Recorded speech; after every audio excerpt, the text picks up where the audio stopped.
Hey everyone, Grace Harmon here alongside Robin Washut. As we just finished Monday basketball practice, now Nebraska is set to take on number 9 Maryland in College Park on Tuesday at 7:30 p.m. Central Time. Now Nebraska is coming off their 8th straight loss to Iowa over the weekend and are desperately in need of a win, to say the least. However, they're about to take on a red-hot Maryland team. What do they need to do to win on the road, Robin? Yeah, I mean, the road doesn't get any easier whatsoever. A team in Maryland that's competing for a conference championship at this point, top 10 team in the nation. The struggles only continue to mount for Nebraska. Now, you're looking at a team right now where, Hanif Cheatham injured his calf in that loss to Iowa, I think about midway through the second half, and sounds like he hasn't done anything over the last couple days, and he's going to be a game-time decision and questionable right now at best. He's going to travel, and they're just going to try and get another day of treatment on Tuesday and just see where he is before the game, but not looking great on that front. And then on top of that, Deshaun Burke, your other starting guard, has been out with the flu, did not practice today on Monday, and it sounds like he's going to go to the doctor Monday night and trying to get an idea of where he is, maybe get some meds or something to get him back on course, but they don't even know if he's going to travel. So as if the degree of difficulty wasn't already steep enough, now you're without 2 of your key starters, rotation guys, that is going to make it even more difficult. So, it's the same recipe as always. I mean, Nebraska, for one, they have to play for 40 minutes. I mean, they can't continue to sit there and try to play for 15, 20, 35 minutes and expect to win, especially on the road, especially against a team as talented as Maryland. And so that's been the answer every game this course of the season, and they have yet to put together 40 full minutes, basically for the majority of the season. So until they do that, that's the first step. If you don't play for 40 minutes, you're not going to win. Second, Maryland, they have length. Jalen Smith is as athletic and talented of a center as there is in the conference. He's going to pose a lot of matchup problems on both ends of the floor.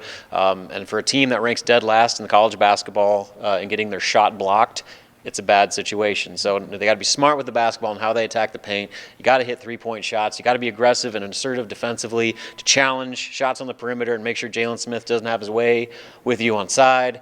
Other than that, it shouldn't be that hard.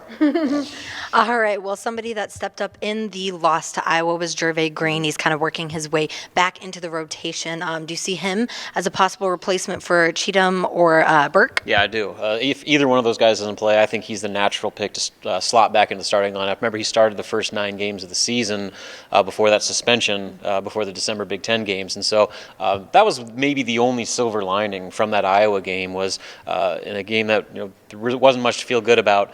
Jervay Green brought it.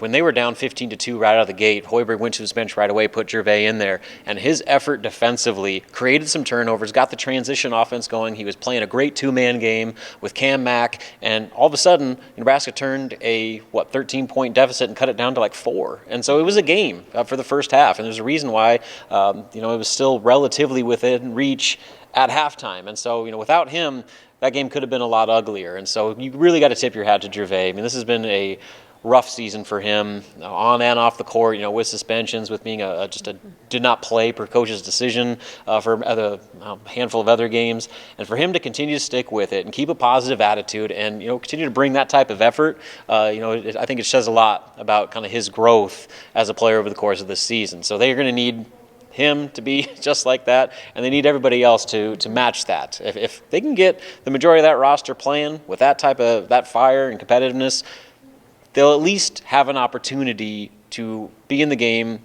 and potentially pull off an upset. But if they show up and go through that stretch like they did in the second half against Penn State, in the second half against Iowa, this thing could be another embarrassment. All right. Well, it could be a really cool opportunity for some guys that are usually coming off the bench this game. Yeah, Cole Rope, Charlie Easley, those guys, I think they're going to continue to factor in more, especially with these starters potentially being out. Could be a really interesting game, but we'll see how it all shapes up in College Park, Maryland at 7:30 p.m. Central Time when the Huskers take on the Terrapins. For Husker Online and Robin Washut, I'm Grace Harmon.